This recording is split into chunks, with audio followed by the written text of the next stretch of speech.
Ну что ж, друзья, я думаю, мы можем уже потихонечку начинать. Я думаю, что я еще раз поприветствую всех, кто присоединился к нам.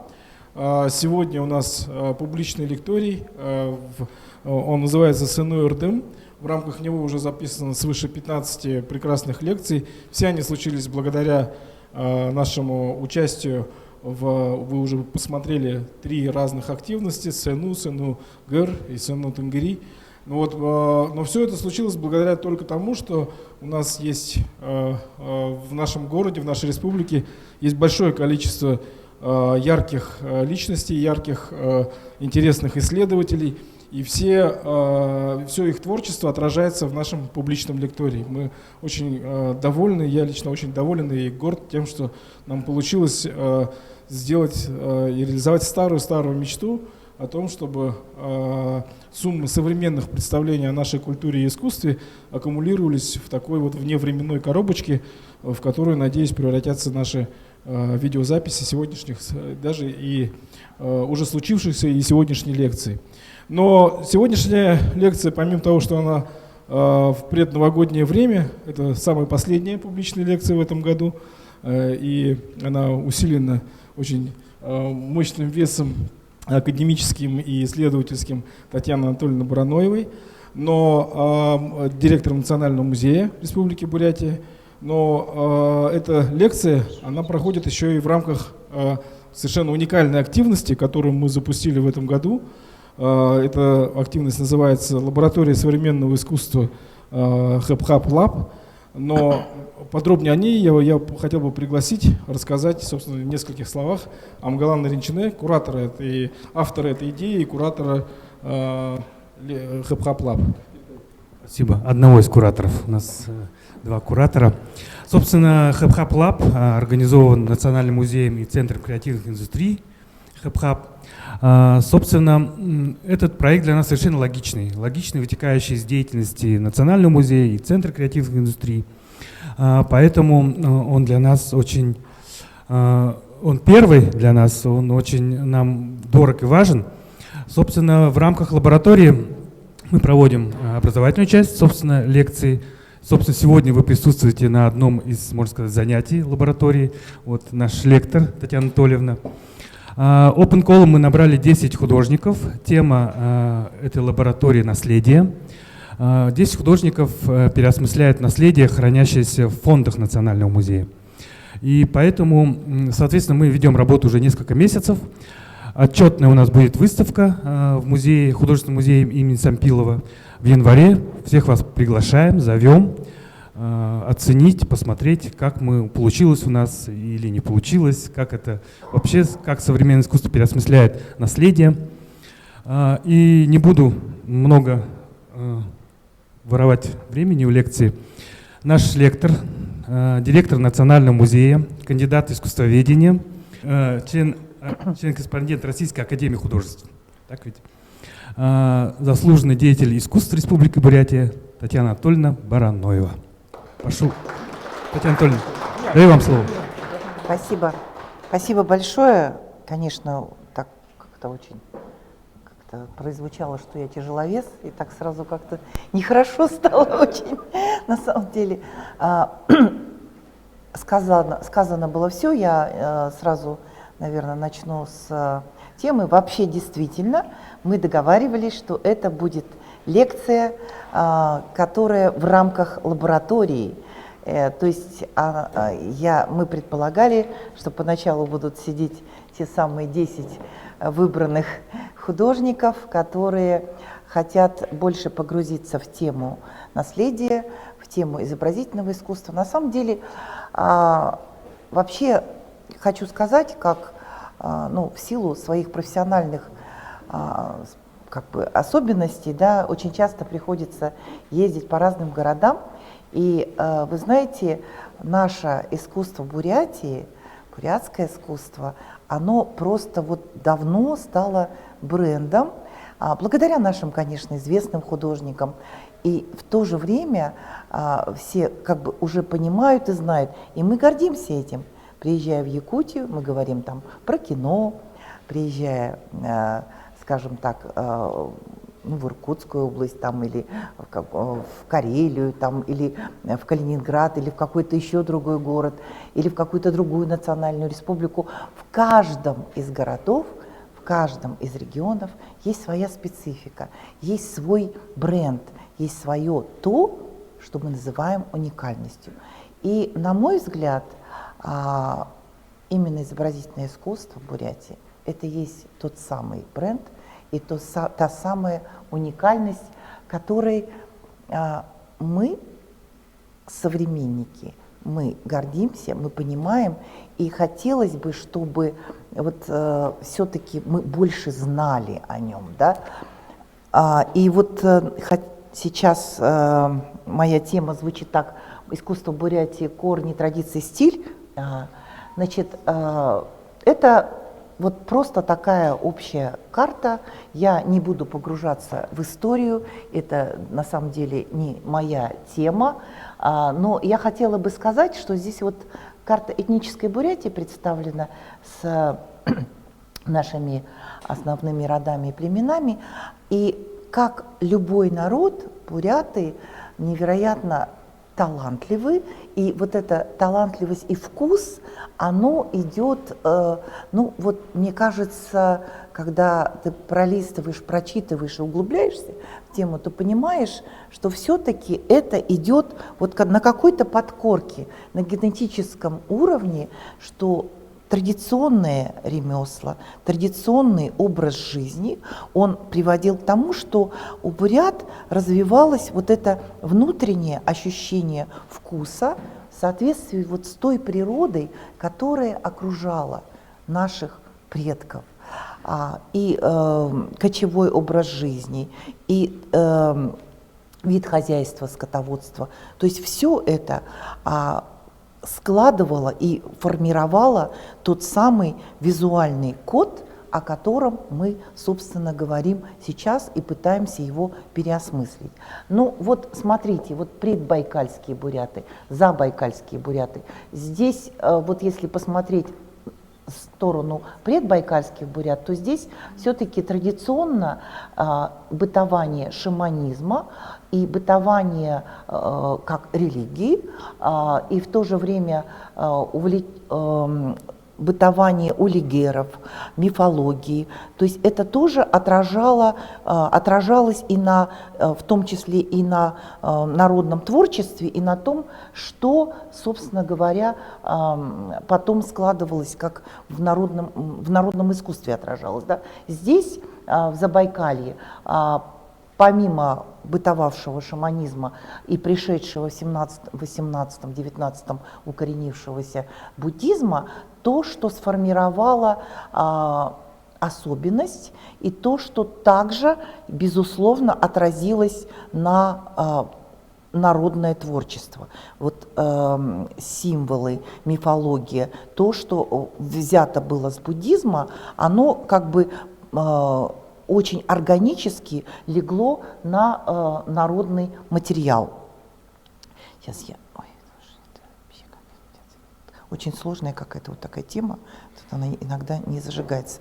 Так, ну, у изобразительного искусства Бурятии есть свои вот такие традиционные, мы скажем, основы, корни, то, на чем оно зиждется. Это, безусловно, первое, это народное искусство. И здесь перед вами фотографии, ну, это буквально вот такой фрагмент из нашей коллекции. Это то, что мы называем раздел «Мягкие материалы». Это войлок, это костюмы, это, конечно же, конский волос. И это все, что делалось и создавалось женскими руками. И вот эта тема женщин, которые формировали, собственно, вот эту вкусовую и, ну, скажем так, цветовую палитру нашего народного искусства через сочетание тканей. Ткани привозились из разных мест. Это были из русских фабрик, да? Это были ткани китайские, это была далимба, это было сукно. И вот эти ткани, которые попадали на наши земли, да, собирались женщинами нашими, да, они вот смотрите, да, вот этот вот в центре, скажем, вот этот костюм сартульский или костюм буханский, булагатский, да, посмотрите, как тонко по цвету, очень выверенный цвет, вот этот цвет действительно связанный с небом, это такой сине-голубой, и удивительно, как главным здесь, наверное, акцентом является все-таки украшение. Да? То есть женские украшения – это как мир сакральный, мир, сохраняющий женское естество, мир, который охраняет серебро, вот это полностью покрытие серебром, практически вот до уровня пояса, да, и потом даже ниже, то есть это все защита. Защитные функции серебра как такового у бурят, есть об этом очень много книг написано, очень много есть, вот я даже недавно вспомнила, Владимир Шарапов в 2016 году в Калтаргане снимал фильм. Я всем рекомендую еще раз зайти в интернет и посмотреть, с какой любовью Володя снял фильм «Мунгын Сытьхыл». «Серебряная душа». Пожалуйста, посмотрите, потому что там запечатлены те художники, которые говорят, которых уже нет, как Зандан Дугаров. Да? И вот это пронзительное осмысление нашей традиции художниками, дарханами, вот эта дарханская линия, она как раз очень, очень важна, и я думаю, что обязательно надо смотреть, слушать и очень много, ну вот как бы вы поймете, да, через эти фильмы. Вот смотрите, булагаты и сартулы, да, вот здесь ткани мы видим больше из, с одной стороны, здесь как бы простая ткань, да, здесь больше с вкраплением шелка. И цветовая гамма, подбор ткани и элементами вот защитный, посмотрите, здесь черный бархат, который внизу как бы защищает, как такой вот, то есть то, что отрывает нас от земли, вот эта защита, борт как бы вот этого костюма, да, то есть женщина, идущая по земле, но у нее есть защита, вот этот вот черный бархатный низ, он ее отделяет от земли, но в то же время ее и соединяет через это. Обратите внимание на головные уборы. Здесь мы видим такой вот цветочек, такой вот небольшой, типа тибетейки, украшенную цветами. Это то, что мы знаем, идет как бы влияние такого русской немножко традиции, может быть и среднеазиатской традиции, да. И здесь дарулга, женское украшение, которое больше в Забайкалье, и такой вот, ну как бы, как корона с крупными кораллами украшенной. И здесь мы видим очень интересное украшение, как бы нагрудное гу с несколькими рядами. С одной стороны квадратный, с другой стороны круг. То есть вот это сочетание как бы простых, с одной стороны, элементов, и с другой стороны сочетание вот как бы струящихся вот вниз, да, элементов, вертикаль, горизонталь и одновременно Солнце, Луна, это то, что как бы и есть космическое соединение через украшение, через соединение белого и цветного, то есть в данном случае красных камней, как коралла, как цвет жизни, как цвет огня, цвет энергии, жизни, обязательно присутствует в украшениях. Мужской мир более сдержан, и в то же время он невероятно насыщен, и здесь мы видим пояс шелковый, а есть еще пояс кожаный с бляшками, и видим мы нож хутага, огниво и трубка. Обязательно то, что еще кнут, то, что входит в мужской мир украшений. Я, наверное, сейчас не буду подробно говорить все-таки об этом, поскольку мне бы хотелось больше рассказать об изобразительном искусстве современном. Итак, я говорила о мягких материалах. Теперь мы видим еще то, что характерно и то, что является корневой системой бурятского искусства, это традиция деревянной резьбы. Здесь перед вами самый, наверное, пожалуй, главный экспонат нашего музея Сампилова, который встречает вас в круглом зале, когда вы приходите в музей, это трон ГСРа, трон его жены и кровать ГСРа. Это работы наших художников, в 1995 году созданные при поддержке Всебурятской ассоциации развития культуры, точнее по заказу Варка, и лично Дашинимы Дугаровича Дугарова, Цыжипов, Батуев, и еще здесь фамилия не упомянута, Эдика Павлова, он тогда был молодой, но он тоже был причастен к этому проекту и создавал этот шедевр бурятского искусства, деревянного резного зодчества, деревянной резьбы.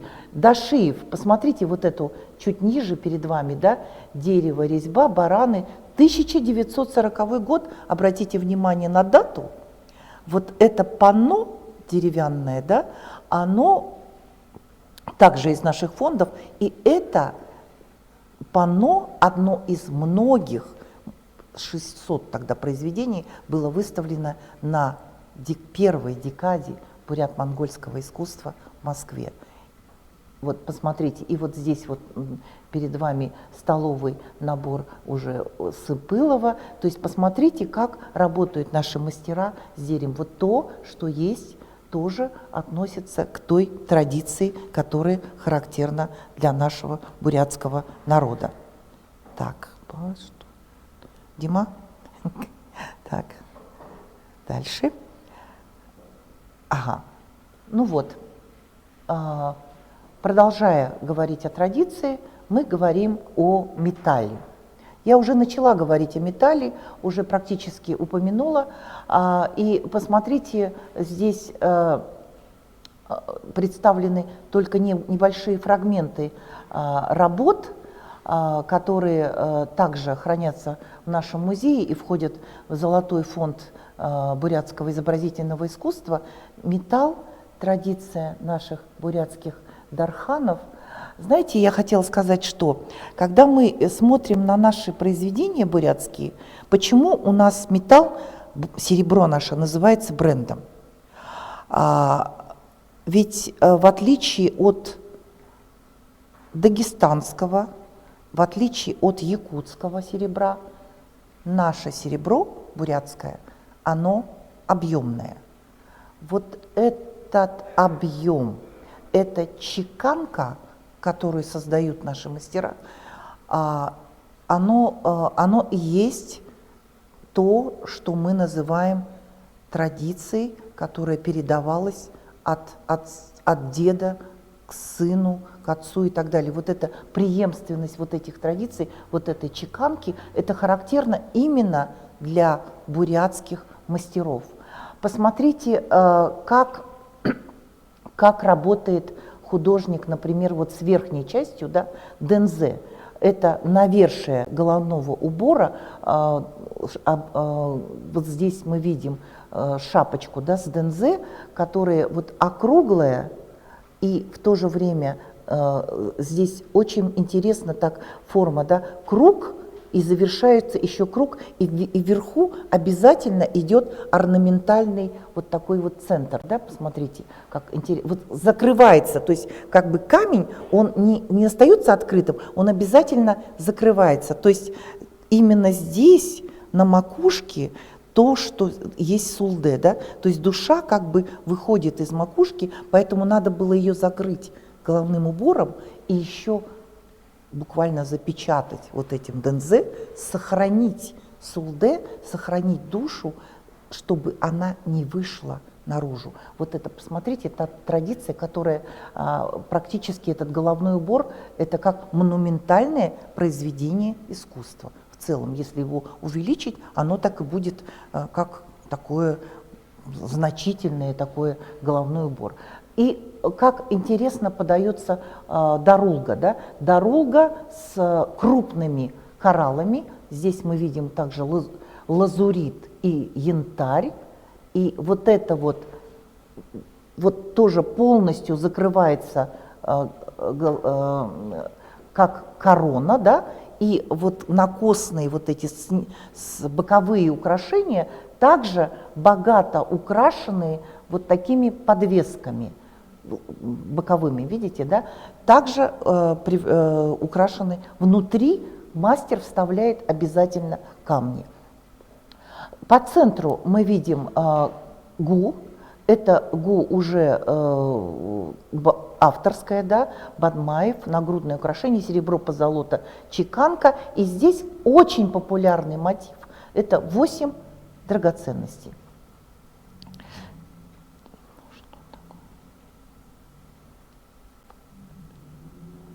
Может быть, все-таки мне как-то это... А вот, все. Так, буддийское искусство – это то, что мы говорим о еще одной традиции, куда опирается наше изобразительное искусство, без которого мы, без буддийского искусства, наверное, и мы не получили бы вот ту богатейшую традицию современного искусства, да, бурятского.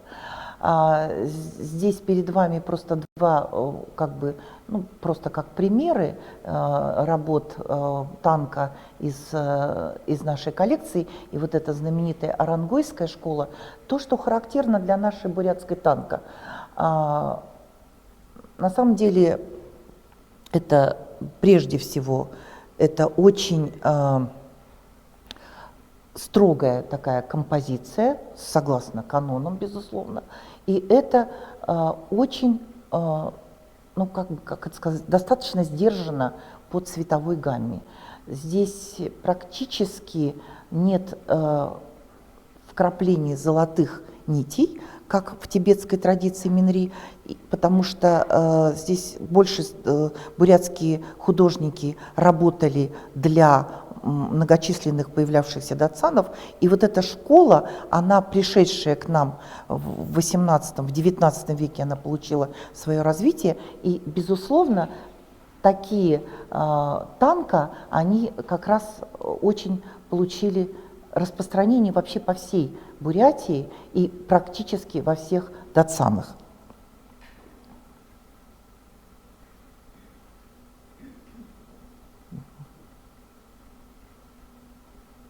Может быть, все-таки мне как-то по-другому переворачивать слайды? Так, можно как-то вот так вот, да? Вот так, да? Вот, хорошо. Так. И еще одна традиция, которую мы можем смотреть, о чем мы говорим, это русская реалистическая школа. Смотрите, почему я говорю о русской реалистической школе, так как все-таки в Бурятии очень много было традиций, особенно конца 19-го, начала 20 века. Это Иркутск, это Чита, это школы художественные, которые развивались особенно в Иркутске. И наши художники старались получить образование в этих школах. Очень много классической академической традиции получали. И таким образом вот это тоже повлияло на, собственно говоря, на развитие изобразительного искусства в Бурятии. Итак,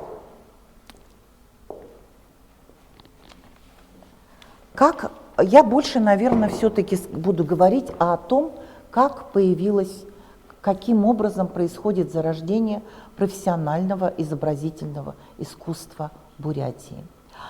И, наверное, прежде всего, это все-таки 20-е годы 20 века, 1923 год, когда у нас была создана Бурят-Монгольская республика, и Бурятский ученый комитет, который работал тогда у нас в городе Верхнеудинск, потом в Улан-Удэ. Большая задача, которую поставил перед собой Бурят-Монгольский ученый комитет, собрать то наследие, которое еще оставалось в селах, запечатлеть его и, скажем так, сформировать ту школу, тот пул художников, которые и станут, ну, скажем так, как говорили тогда молодые критики, отражать социалистическую новую реальность. Но что происходило? Художники получали образование, с одной стороны, в Иркутске, с другой стороны, как Сампилов учился в Чите у Жукова, и также получал образование в Москве, немножко учился. Да? Вот Сампилов. Сампилов, художник, имя которого носит наш музей, Циринжап Сампилович Сампилов, о котором мы, наверное, говорим, ну, вот так вот с гордостью, поскольку именно он, во-первых, он был одним из первых тех, кто был у основы Союза художников Бурятии. Да?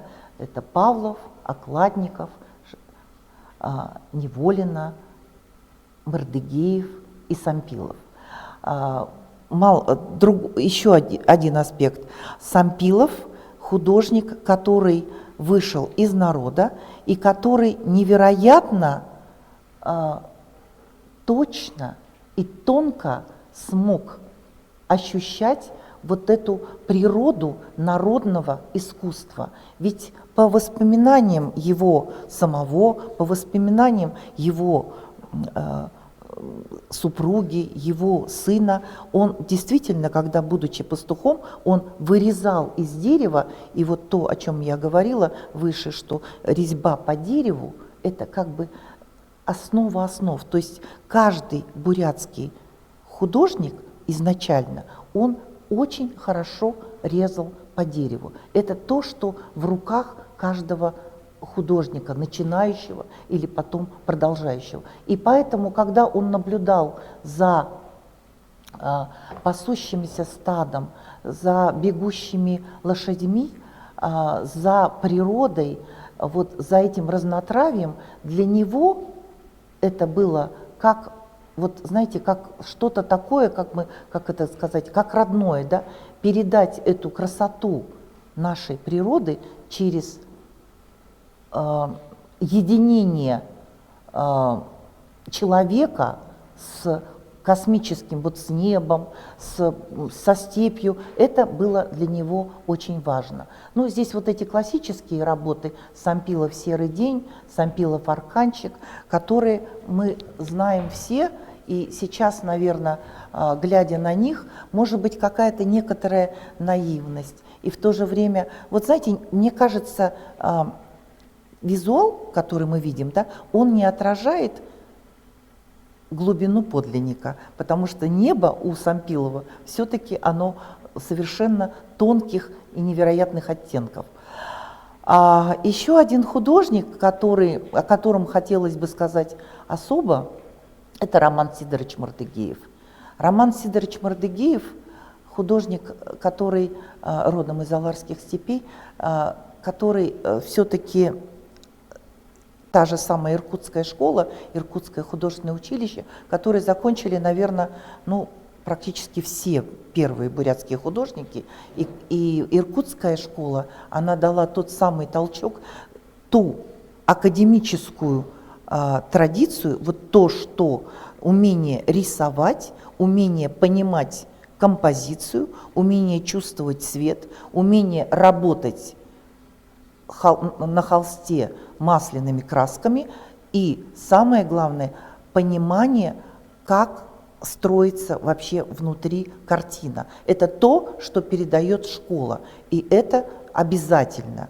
Но Роман Сидорович – художник бурятский, художник, который вырос в деревне, понимал эти традиции, и для него вот эта картина Тайлаган 1927 года, это работа, которая, с одной стороны, по заданию Бурятского ученого комитета, он отражает уходящий, как им казалось, бытование традиций шаманских, да, Тайлаган, хотя они остались уже, да, еще до сих пор в 21 веке. Но с другой стороны, ведь для него было важно передать, вот смотрите, вот это первая линия, да, композиции, это упавшие котлы, да, здесь средний уровень композиции, где изображены люди и шаманы, завершающие обряд. И вот самым главным, пожалуй, для Романа Сидоровича становится здесь небо. Вот, наверное, я думаю, что небо высокое, голубое, с облаками, небо – это главный архетип, главный образ для всего визуального искусства Бурятии. И здесь у Романа Сидоровича Мартыгеева мы видим, что небо занимает большую часть холста, и именно в небе происходит то самое космическое, как бы, раскрытие этой темы. Обряд завершился, небо раскрылось, и лучи, которые падают на людей, говорят о том, что все принято, обряд завершился. Вот, встреча произошла. Художник, о котором хотелось бы немножечко остановиться чуть еще, Иннокентий Дадуев, художник, который был, в принципе, закончивший Иркутское художественное училище, но потом он создал всего несколько произведений и больше не стал писать. Как ни странно, потому что его работы подверглись страшной критике, и ему говорили, что он пишет не то, что это все из другой, что это не нужно, что это вообще все плохо и так далее. Я не про эти работы говорю, это были там работы, где он изобразил Чингисхана. Вот. И тогда, после этого, Дадуев ушел, уехал в далекую Хоринскую деревню, стал работать учителем и вообще забросил искусство. Ну вот, перед вами Буханайон, работа, которая на самом деле одна из ключевых, потому что именно с образа Буханайона работы Дадуева мы часто говорим о мифологии бурят. И Буханайон, классическое изображение его, который повторял потом Салбон Радная-Черенчинов в своих работах уже в 80-е, в 90-е годы, которые повторяли потом очень многие художники, и Баиртабан Тайсаев и так далее. Но вот это тот первообраз, это тот классический Буханайон, который для художника Дадуева 20-х годов 20 века это был не миф, это был не тотем, это было то, что было еще рядом с ним. Понимаете, эта традиция, она была жива. И он, когда пишет Буханайона на берегу бурного Байкала, на Ольхоне, который взывает к небу, опять-таки посмотрите, какое здесь небо, небо с переходами в желтый, то есть вот эта встреча холодного и теплого, она здесь очень интересно подана Дадуеву, потому что он это соединение теплого и холодного уже переводит сюда, на вот этот каменистый берег, и вот здесь уже берег подается очень интересно. То есть на самом деле эта работа, она с одной стороны, мы можем ее назвать даже где-то и бурят-зурак, да?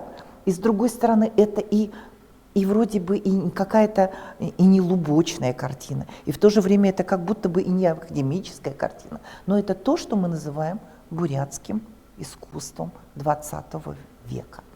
Здесь мы видим картину Дадуева. Помните, Амгалан, вы в своей встрече говорили об этой картине, которая звучит очень современно. Я согласна с вами, потому что здесь уходящий быт, который запечатлел Дадуев по заданию того же Буручкома, говоря о том, что вот такой он быт. Мы здесь вот в этих деревянных юртах собирается скот, да, и вот он как бы вот он уходит, он не уходит, он и не ушел. Да. С другой стороны, посмотрите, как опять по цвету эта работа очень интересно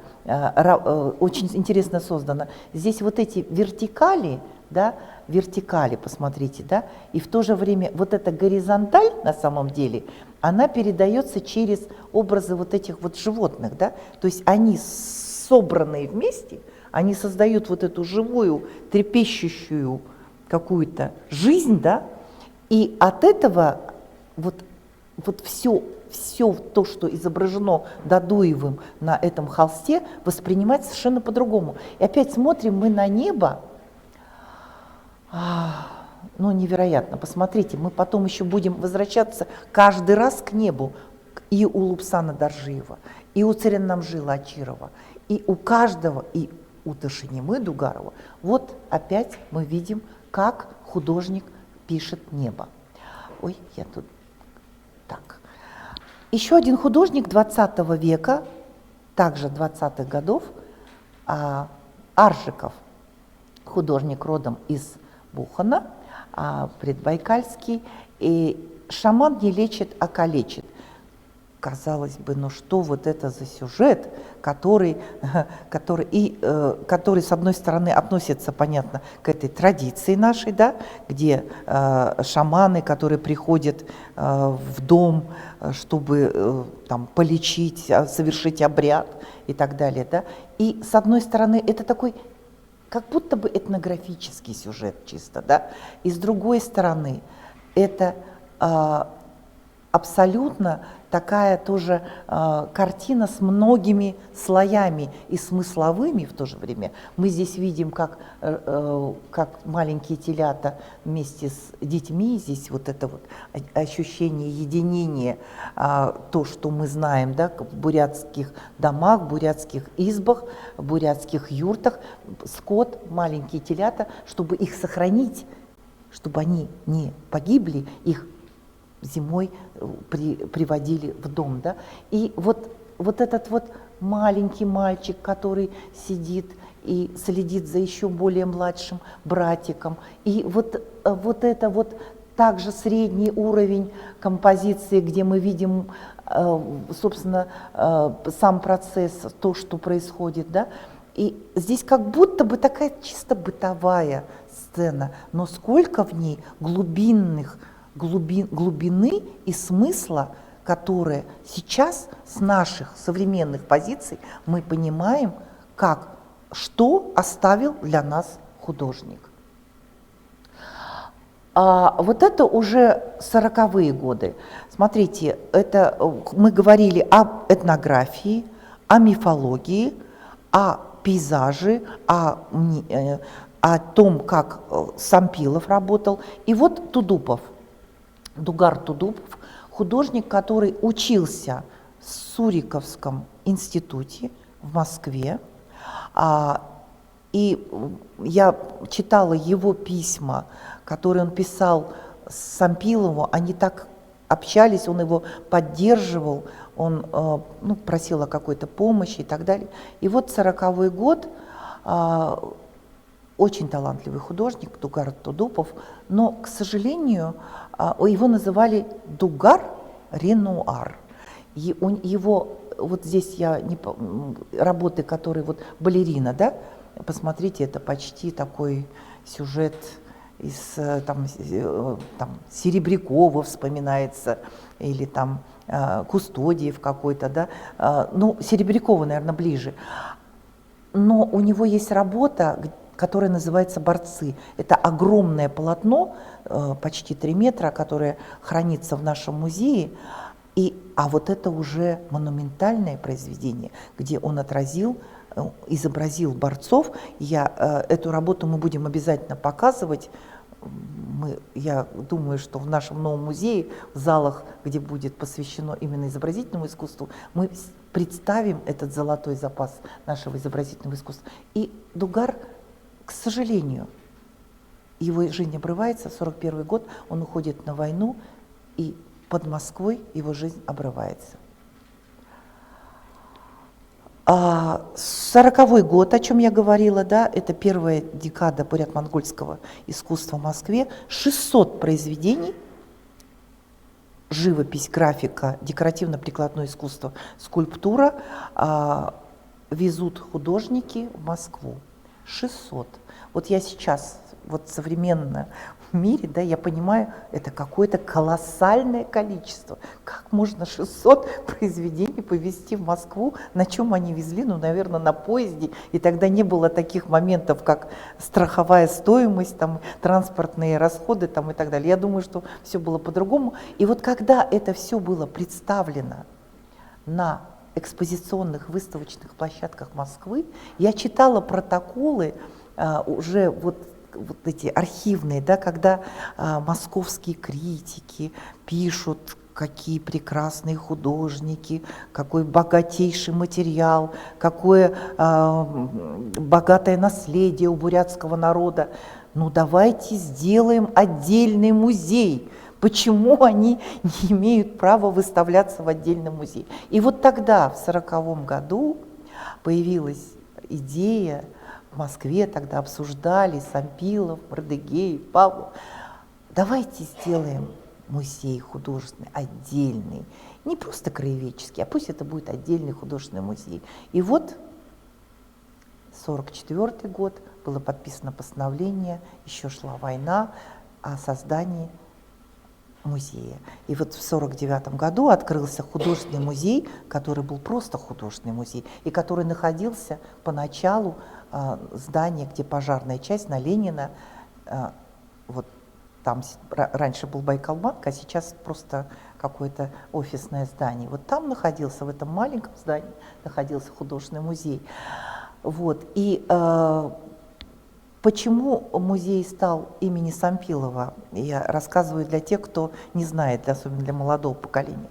Когда Сампилов ушел из жизни, его вдова все наследие, абсолютно все передала в художественный музей. Им показалось, что это очень важно сохранить для потомков. И потом выходит постановление Бурятской ССР, правительства о том, что музей художественный становится именем Царинджапа Сампилова. Вот, это история. А вот то, что происходит после декады, после уже после войны, и вот 59-й год, это вторая декада бурят-монгольского искусства, и вот в это время, 59-й, 60-е годы, период шестидесятников, так он и вошел в историю искусства. В наше искусство сразу же пришла целая плеяда. Казанский, Дугаров, Васильев, Баженов, Москалев, Оленников, Сахаровская. И вот это вот художники, это такие, знаете, столпы, художники, которые сформировали, собственно, то представление в Советском Союзе о том, что такое школа, бурятская художественная школа, каковы художники Бурятии.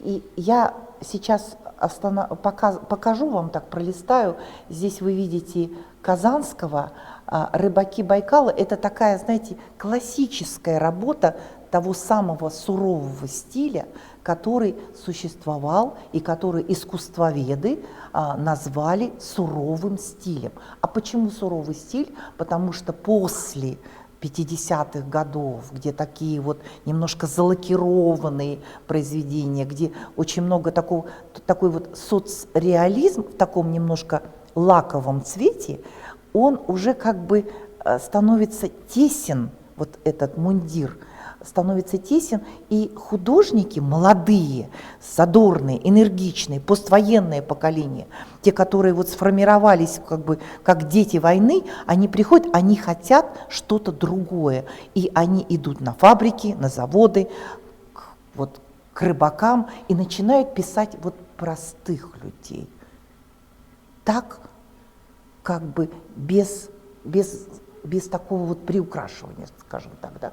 Казанского «Рыбаки Байкала» — это такая классическая вещь, которая вот как раз относится к суровому стилю. И вот «Степные просторы Гоби», кстати говоря, посмотрите, как Казанский работает с цветом, очень уникально. Но он сам говорил, Александр Владимирович, что для него очень было важным как бы воспринять опыт монгольских художников, потому что вот эти гобийские пленеры, они совершенно, говорит, поменяли мне восприятие, как писать небо и как писать горы, потому что казалось, вот московская школа, которую он закончил, классическая, да, художественная, она дает, ну, совершенно определенные образцы, да, а вот Гоби, Монголия, она немножко переворачивает, она дает какой-то другой заряд, другую энергию. Дашанима Дугаров, художник, о чем я говорила, да, это из той плеяды, которые пришли в 60-е годы, Золотой фонд бурятского искусства. Дашанима Дугарович человек удивительный, о нем можно говорить вообще отдельной лекцией, потому что это не просто художник, который очень много сделал, создал сам, но он был инициатором создания поселка художников в Истоке, чтобы вы знали, когда он пришел в правительство и попросил, ну давайте мы сохраним традиции бурятских чеканщиков, построили дома, где, кстати, жил и Жамсаран Эрденеев, сейчас он, по-моему, переехал, и Далгор Логинова, и Бадмаева Валентина, и Байсхалан Базаров до сих пор там живет, и жил также Лупсан Даржиев в этом поселке художников, чеканщиков, ювелиров, Максим Балсанович Эрденеев, который, к сожалению, тоже ушел из нашей жизни. Вот они и сформировали вот эту традицию почитания дарханов, мастеров, сохранения. Еще можно что сказать о Дугарове? Дугаров, 91 год, театр оперы и балета, идет первый съезд Варка, выборы президента Всебурятской ассоциации развития культуры, единогласно был избран Дашанима Дугарович Дугаров. Появляется фонд «Бурят-Зурак», с ним вместе формируется пул художников, которые работают по восстановлению этой традиции бурят-зурак. И именно Дашанима Дугарович первым повез своих учеников восстанавливать Агинский Дацан. Дашанима Дугарович триптих «Прошлое», 67 год. Эта работа практически, ну вот там он еще молодой, он только закончил. И вот он из такой академической, такой репинской школы, если Казанский это Москва, то Дугаров это репинская школа, академическая, он понимает, что ему ближе вот это, да, ближе бурят-зурак, ближе традиции, он здесь через вот это немножечко плоскостное восприятие, но в то же время одновременно это монументальная вещь, это огромных, больших достаточно размеров триптих, и практически, как мы говорим на экспозиции, триптих, который держит стену. Всегда, вот когда вот строились различные экспозиции, в тематические выставки, Дугаров всегда помогал. Его триптих держал любую, даже самую большую стену. Сейчас, наверное, можно посмотреть это, и это диалог поколений, понятно, да, здесь. И здесь в то же время, там, когда-то в советской традиции трактовалось, что это труд, это там старость, мудрость и так далее. Да, но сейчас мы смотрим на это уже классическую эту работу бурятского искусства, и мы понимаем, что именно понимание Дугаровым, глубинное знание традиции помогло ему создать эту работу и остаться в истории навсегда. Потому что эта работа, она как эталон, она как образец. Александр Даржаев, А вот его, наверное, меньше знают, хотя в свое время, просто он очень рано ушел, художник, который также выпускник Репинской академии, художник-монументалист.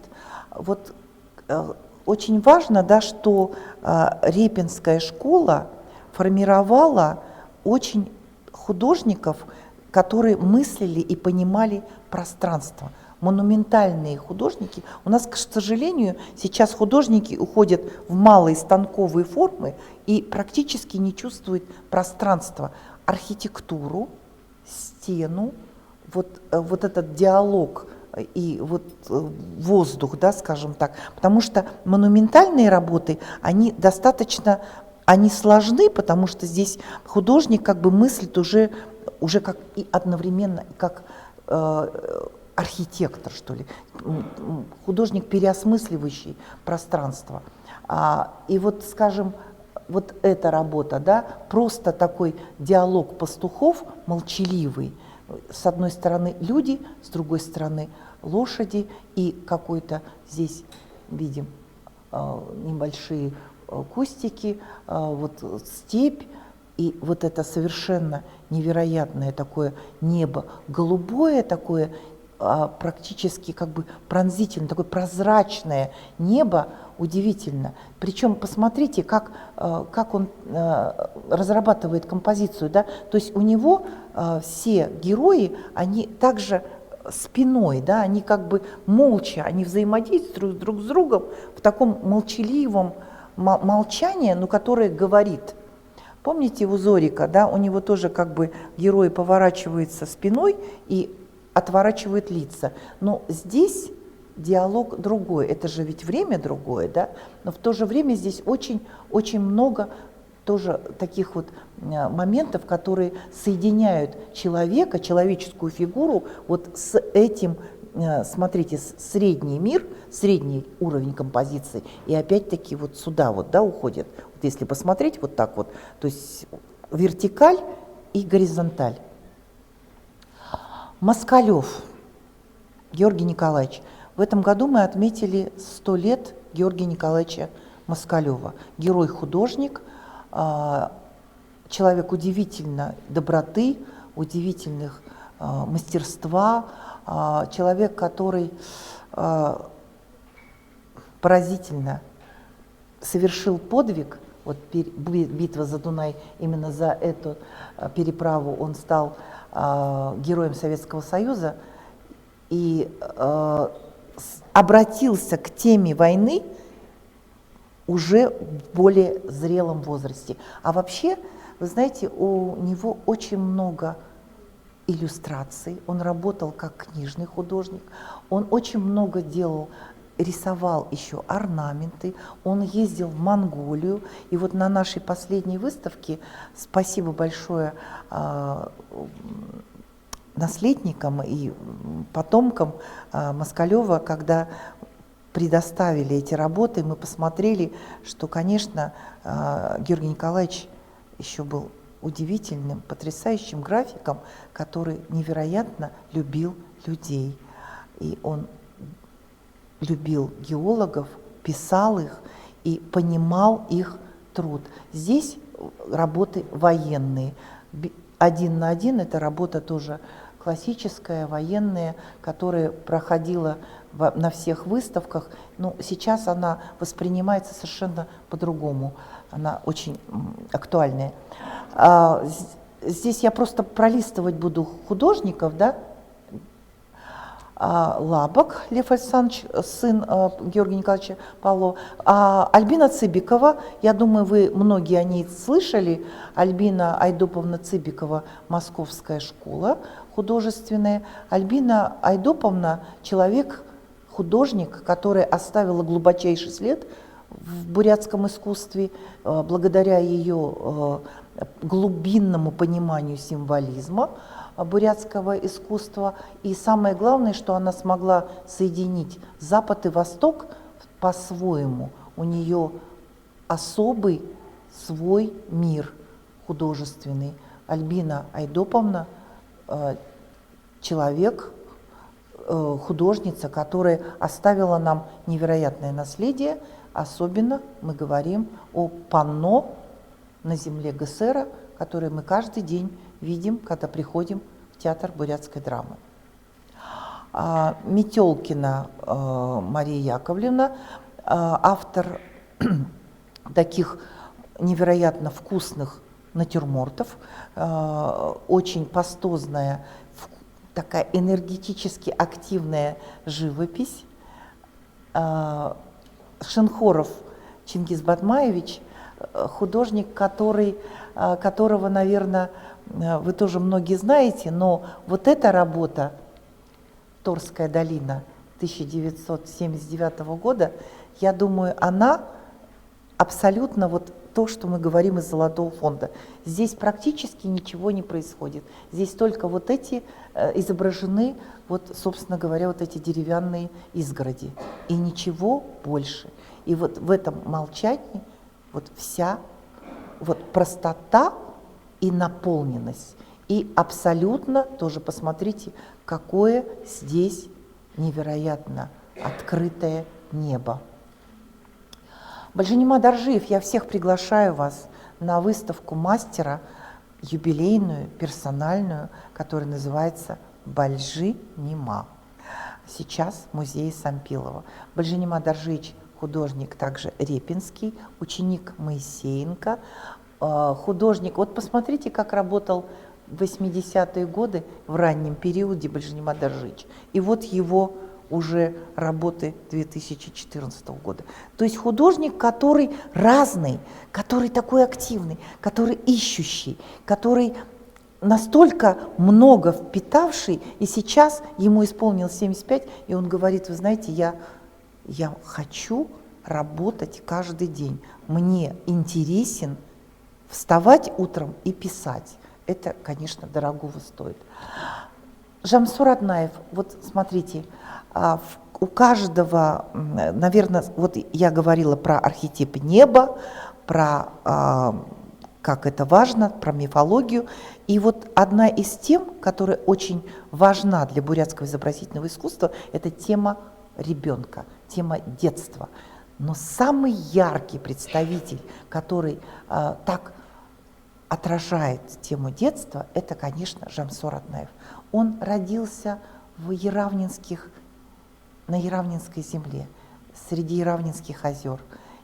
И такая скромная, сдержанная, суровая яравнинская природа, она повлияла на него, и он запомнил эти игры детства, и постоянно уже вот это детство, оно постоянно выходит из него. Да? Вот его работы – это вот эта радость детства.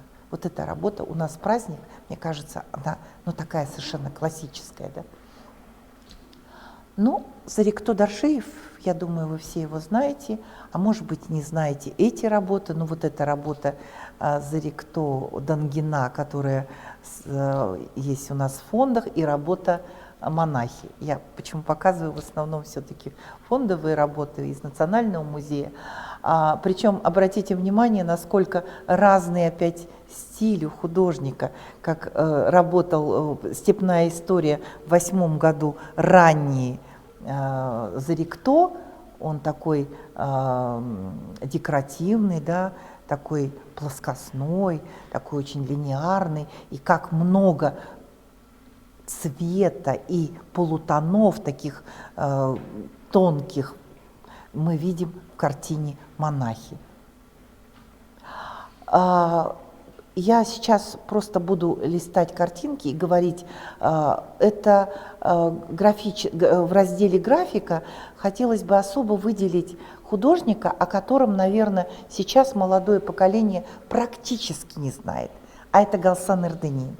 Это художник-самоучка, художник, который учился, был подмастерьем в буддийском дацане. Он рисовал, это прекрасный рисовальщик, невероятно владел карандашом. И вот даже про него существовала легенда, что он мог на мизинце пальца изобразить Агинский Дацан.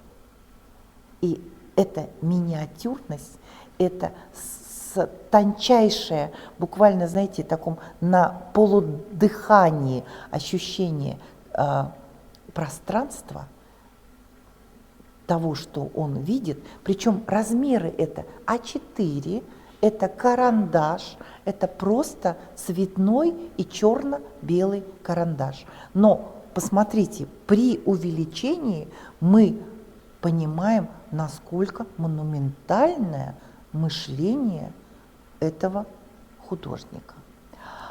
Окладников Александр, художник из тех ранних 20-х годов, что стояли у истоков Союза художников, художник, который закончил Иркутскую школу. Здесь мы видим его прекрасные акварели. А Александра Никитична Сахаровская – это художница, которая внесла совершенно невероятно яркий вклад именно в нашу сокровищницу иллюстративную Гассериаду.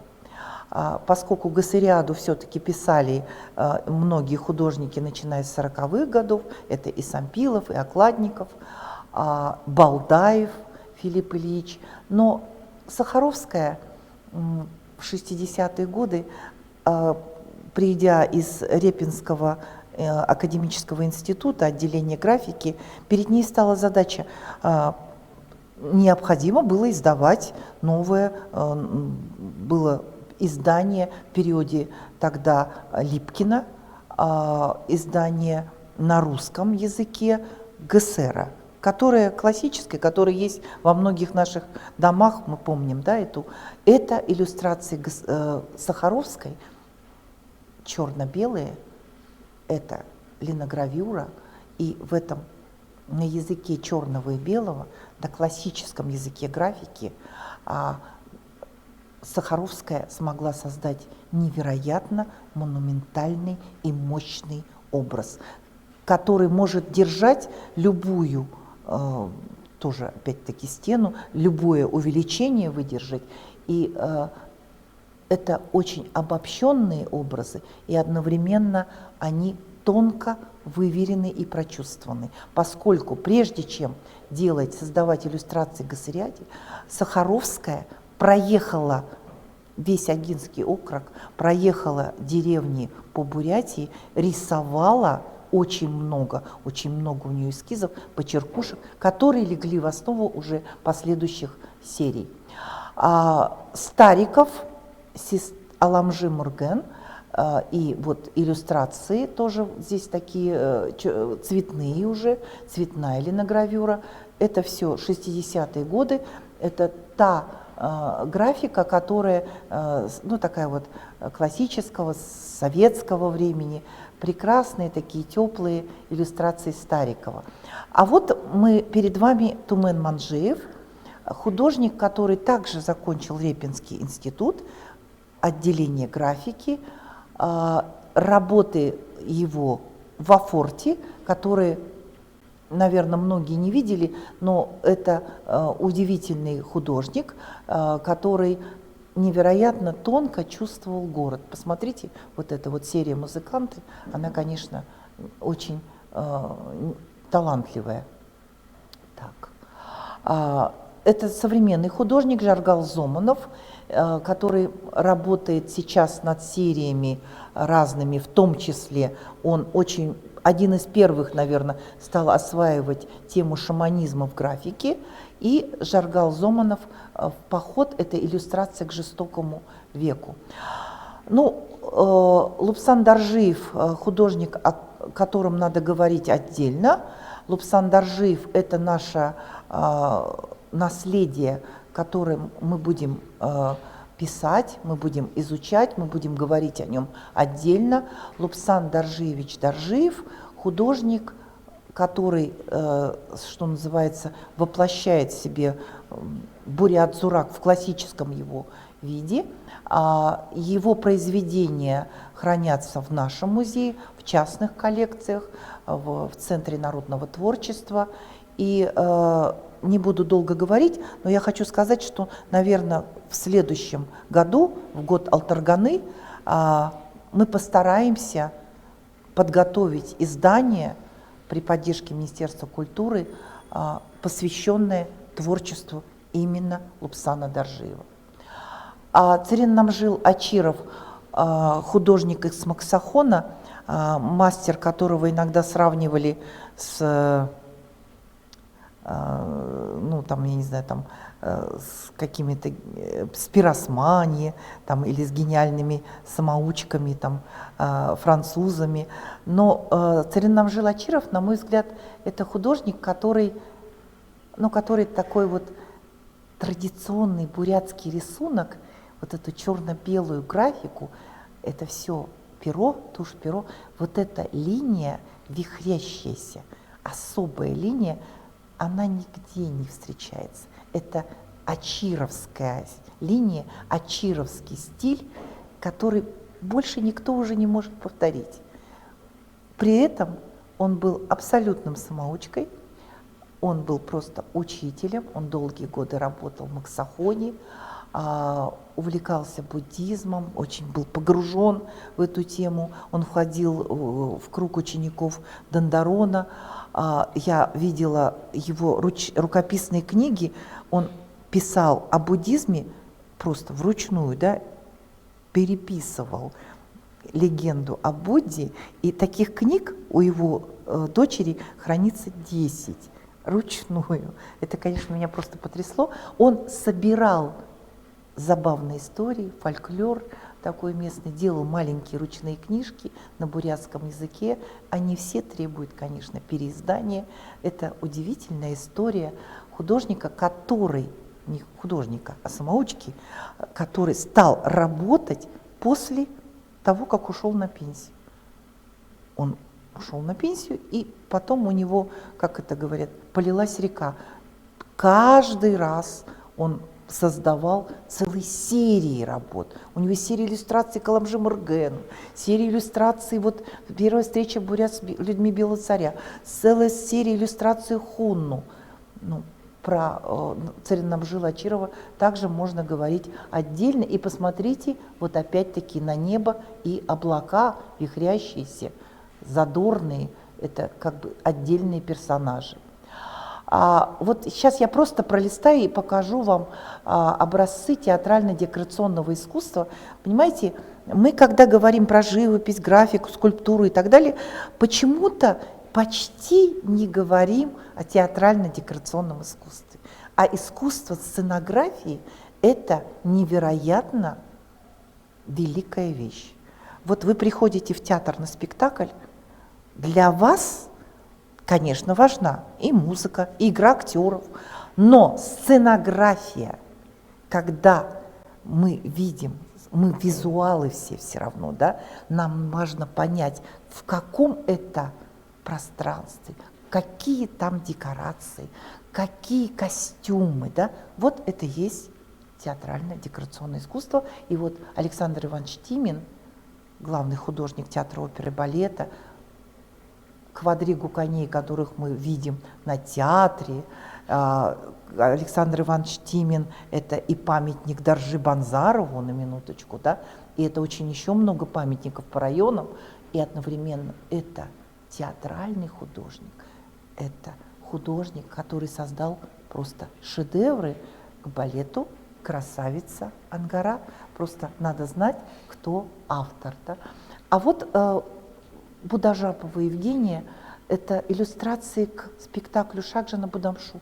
Художница, которая очень рано ушла из жизни, но которая оставила богатейшее наследие. Практически весь репертуар театра бурятской драмы 80-х годов, начала 90-х – это Евгения Будажапова. Невероятно талантливая художница, которая создала такой удивительный, красивый мир в бурятском драматическом театре. Скульптура. Вот Геннадий Георгиевич Васильев – это художник, который, ну, пожалуй, то, что он является учителем Даши, это вы знаете, наверное, слышали, да? Ну, учителем каким? Учителем таким духовным, негласным. Это не то, что который, там, у которого он учился, да? Он учился вообще в Красноярске, Даши, если что. А Васильев – это художник, который смог соединить народное искусство, народное творчество, вот эти корневую эту систему, добавить туда мастерство академическое и вдохнуть жизнь современника. Вот невероятно, почему до сих пор работы Васильева, созданные в кедре, это дерево, кедр, это такой теплый материал, и это художник и его работы настолько очень, как-то, знаете, тепло и современно воспринимается, потому что там есть юмор, там есть какая-то такая теплота, там есть такая тактильность, которую вот хочется потрогать. Это то, что мы, музейщики, не любим, не трогать руками, да? Но Васильеву хочется. Вот нашего этого мальчика с птичкой, которого мы выставляем, да, иногда, его просто затерли до блеска, хотя мы как бы каждый раз ставим какую-то ленточку, да? Но это же притягательность, это теплота художника удивительно. Это же академик он. Художник, который оставил большой след. Кстати говоря, когда вы поедете в Джиду, вы увидите очень много памятников, которые создал Геннадий Георгиевич, и, конечно же, олени на берегу Селенги. Эрдени Домбаевич Цыденов, пожалуйста, знайте его. Это художник классический, это один из первых профессиональных скульпторов, закончивших Ленинградскую школу. Вот эта работа до сих пор стоит у нас в Сампиловском музее в фойе. Такая решительная девушка на коне. Сейчас, наверное, может быть, это и символом приходящего года коня. Вот. И Эрдени Домбаевич Цыденов, он стал автором Бурятия, скульптуры «Мать Бурятия». Его оригинал этой работы хранится в нашем музее высотой 3 метра. Она в гипсе. Потом Александр Михайлович Миронов ее увеличил, чуть-чуть добавил некие свои элементы. И вот сейчас монументальная «Мать Бурятия» украшает въезд в город. Вот Александр Михайлович Миронов, тоже вы узнаете, ГСР, стреляющий из лука, это вот как бы оригинал, а вообще он Мерген, да, который стоит на бульваре. Миронов мой дедушка, и Даши, это из тех скульптур, которые у нас. Ну, Даши же ведь классическую школу закончил, красноярскую, и Даши, вот эта работа Даши 2004 года, «Бегущий», такой ползущий воин, да, вот это соединение органики, неорганики, это такое вот движение, которое у Даши удается лучше всех. То есть он, в его руках металл, бронза превращается в нечто движущее, нечто подвижное, нечто невероятно природное. Еще секунду, и этот воин превратится, вот сольется с землей, превратится в какое-то насекомое, уползет куда-нибудь в глубину, и вот этот момент превращения передает мастер. А вот эта Гаруда, она поднимается, вот смотрите, она приподнимается на цыпочках, а ведь она огромная, ее крылья приподнимают, хан Гаруда, мощная мифическая птица, и она приподнимается, и она улетит. Вот это вот мгновение куда-то перевоплощение, это особенность скульптуры Даши. Зандан Дугаров. Сейчас пока не завершилась выставка, опять призываю всех прийти на Вахану, посмотреть его работы, потому что там представлено практически все его творчество. Но такая встреча теплая, конечно. Вот эта работа «Звездочет», которую вы видите, да, Она вроде небольшая, да? Она вроде такая очень, ну скажем так, немногословная. Но вот в этом весь Зандан. Зандан невероятно пластичен, невероятно он от отца взял вот это понимание глубинной традиции. Он же продолжил тот фонд, который открыл Дашнемад Угарович, фонд Бурят-Зурак. И самое главное в Зандане еще, человеческое. Зандан очень любил помогать молодым художникам. У Зандана было такое большое сердце, он всегда сопереживал. А в скульптуре, мне кажется, он что-то еще не договорил. Вот он очень хотел создать большие монументальные вещи. И мне кажется, то, что сохранилось еще в небольших форматах у Зандана в мастерской, у родственников, я думаю, что впереди нас ждет то, что мы все-таки появится что-то на улицах нашего города из произведений Зандана. Бато де Шацеренов «К последнему морю». Вот художник, который, к сожалению, ушел в неполные 50 лет, в 49 ему было только. Это художник, который 6-го раза поступил в Репу, на театрально-декорационное искусство, Репинское художественное, в академию, и попал к невероятному художнику Кочергину, который вылепил из него очень талантливого театрального художника. Бато попадает в Мариинский театр, там он быстро-быстро начинает расти, он даже создал несколько сценографий в нашем оперном театре, в Бурятском драматическом театре. В Мариинке он был руководителем скульптурных мастерских и одновременно очень много работал в творчестве, в живописи, в графике и в скульптуре. Ну, к сожалению, его жизнь оборвалась, но работы остались. Вот в чем, наверное, притягательность вообще искусства, когда остаются от художника остаются его работы. Здесь я быстренько пробегу, посмотрите вот то, что делает сейчас современная наша художница Алла Павлова. Она возрождает традицию бурятской чеканки, точнее, не то, что возрождает, она сама решила попробовать заняться чеканкой 5 лет назад, но ее деды, прадеды, то есть у нее есть дарханская традиция, и она как бы начинает в этом работать и создает очень хорошие произведения. Так, здесь Максима Балсановича Эрденеева «Работы в дереве». Вот это мы уже посмотрели. И вот декоративно-прикладное искусство, мы быстро пробежимся. У нас Ренчинова Светлана Петровна, Цыбикова Алла и Дамбиева, гобелен «Весна, родник». «Весна, родник».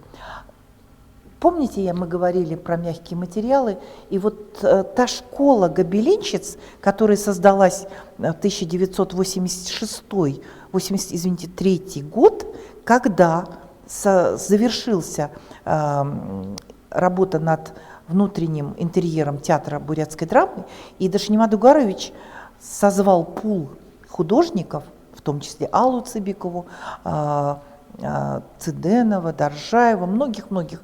И вот наша мастерица сказала, ну давайте что-нибудь сделаем. И вот занавес, помните, да, огромный занавес, которым руководила Светлана Петровна Ренчинова, и к ней у нее было где-то 6 мастериц-помощник. Рима Доржиева, супруга Бальжанимы Доржича, Байырма Дамбиева, Таня Дашиева, ну еще несколько художниц, которые помогали, работали, и в то же время потом они выросли в самостоятельных, прекрасных мастериц. По эскизу Аллы Цыбиковой создает Байырма прекрасный, невероятно такой лирический гобелен из конского волоса, где вот этот воздух, которые создают эти нити, да, и облака, небо, ну, очень прекрасная такая выразительная композиция, которая вот как бы вот создает, ну, как бы возвращает к традиции нас. А вот Валентин Базаров, это керамика, глазурь, художник, который тоже Репинская академия. Вообще, мне кажется, надо отдельную какую-то тему про Репинскую академию и про ее влияние на наших бурятских художников. Он был керамистом. И вот эти штофы прекрасные и блюда хранятся также в нашем музее. Но вот посмотрите, какая традиция декоративно-прикладного искусства и как работали наши художники в керамике. А это прекрасный Хомяков, семейский хор, это уже шамот.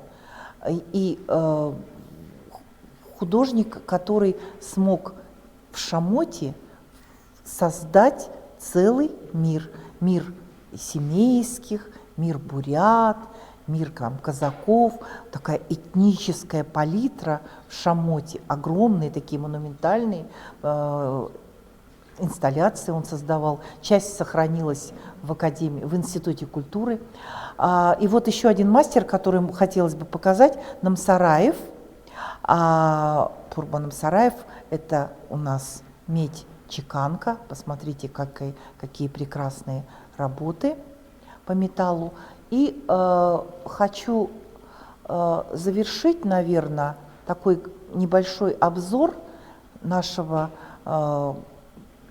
искусства Бурятии работами Юрия Андоновича Мандаганова, академика, вот буквально на днях ушедшего от нас, к сожалению.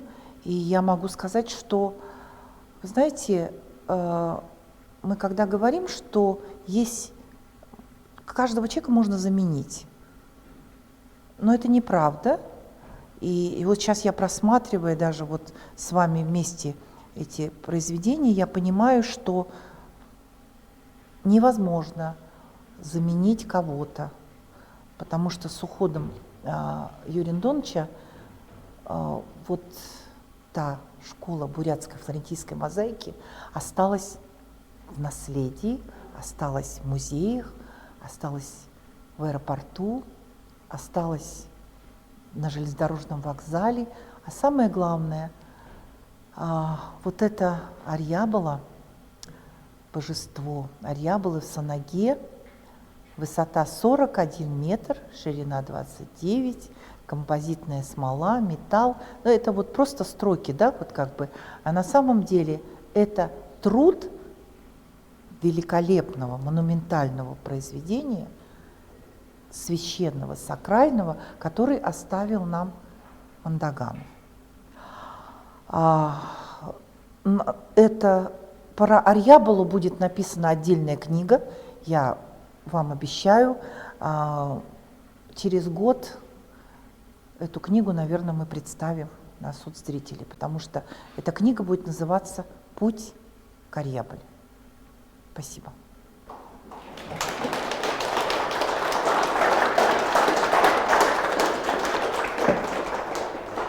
Спасибо большое, Татьяна Анатольевна. И наша традиционная рубрика «Вопрос-ответ». Есть технический момент. Прошу вас говорить в микрофон, говорить громко. Тогда вопрос будет записан, и потом нам будет легче монтировать это все. У кого-нибудь есть вопрос к Татьяне Анатольевне? Так, пока люди собираются, у меня, Татьяна Анатольевна, есть вопрос. Скажите, пожалуйста, как вы думаете, прослеживается ли преемственность поколений художников в Бурятии, или все-таки каждое поколение, оно как-то по-своему видит эстетику, или же какая-то философия у каждого есть? Как вы думаете? Ну, безусловно, Амгалан, конечно, преемственность, она существует, она есть. И даже говоря о Васильеве и Даши, да, ну, хотя бы вот эту пару, да, приведу. Ведь на самом деле тот же Васильев – это поколение художников 60-х, да, получается. И это художник, который, собственно говоря, ну, связал, вот, на мой взгляд, вот, сохранил вот ту ниточку от народного творчества и как бы кинул другую линию к современному. Почему я думаю так? Даши нашел в нем своего учителя, потому что Даши очень хотелось после академической, такой красноярской школы, да, получить вот тот дух народного искусства. И вот эти беседы, вот что такое учитель, да?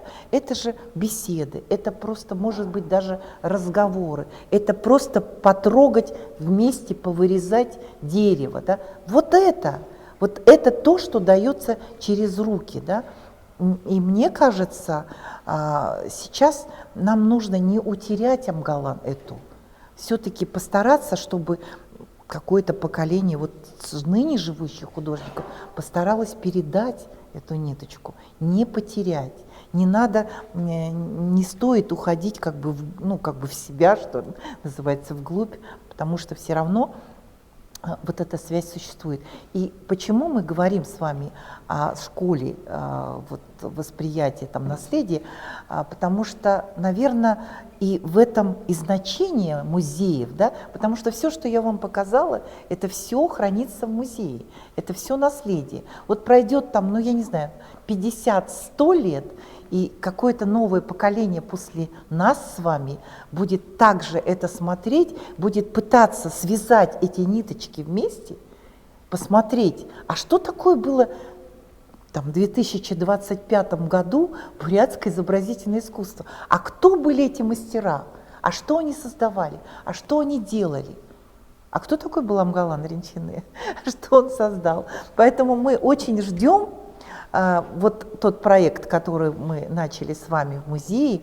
Вы там, я понимаю, что вы выбрали какие-то произведения, ну, на что-то опираетесь в нашей традиции, в нашем наследии. И давайте мы посмотрим, может быть, таким образом мы будем связывать вот эту новую ниточку, да, и уже пробрасывать ее, передавать уже другому поколению, совсем молодому, вот поколению там 14, 15, там, 20-летних. Или тем, кто еще не родился. Спасибо большое. Есть вопросы у аудитории к Татьяне Анатольевне?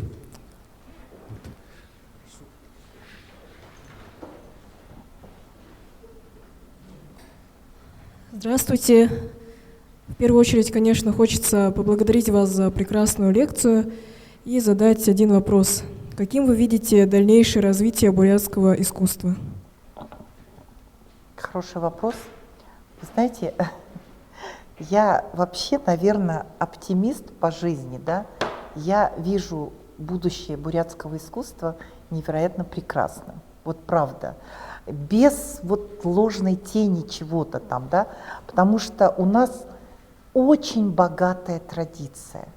И у нас есть возможность ее передать, и мне бы очень хотелось, чтобы мы вот все, что мы можем, ну, создать какие-то, напечатать там каталоги, книги, как можно больше передать вот этих знаний. Мы будем стараться сделать так, чтобы это будущее было прекрасным.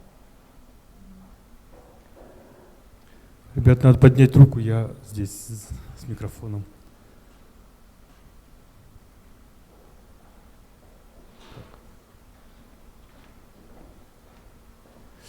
Нет. У меня к вам такой вопрос. Вот у вас большой опыт, да, вы прям трогаете, смотрите все эти экспонаты в музее. Какой бы совет вы могли дать начинающим художникам, с чего начать? Возможно, как преодолевать какие-то творческие трудности? Я думаю, вы со многими художниками общаетесь, у вас огромный опыт, и очень интересно узнать вот вашу точку зрения. Какие бы советы вы дали начинающим художникам? Вы знаете, мой совет — ничего не бояться вообще. Вот. Обрести внутреннюю уверенность, что вы самый талантливый. Ну, вообще, что вы самая талантливая. Это во-первых. А во-вторых, наверное, больше смотреть. Вот мне кажется, насмотренность для художника очень важна. Вот чем больше смотрите, тем лучше, условно говоря, да. То есть вы смотрите, смотрите, у вас уже какой-то момент начинает переполняться, вот как какой-то сосуд, да, переполняется, и вам кажется, ну уже все, уже я не могу, да. Но тем не менее вот этот внутренний стержень, внутренняя уверенность, что вы самая талантливая, оно вам поможет переварить все это и создать уже свое. Спасибо большое, Татьяна Анатольевна. Очень благодарю вас за лекцию.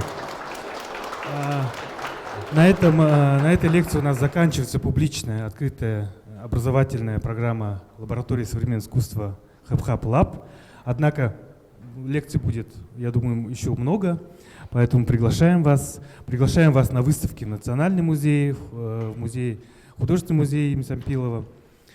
Приходите, мы очень рады, что вы сегодня были с нами. Я еще хочу сделать маленький анонс. Да, Дима, можно с вашего позволения? Буквально в ноябре мы с Дмитрием и командой сняли видео. Это будет называться как?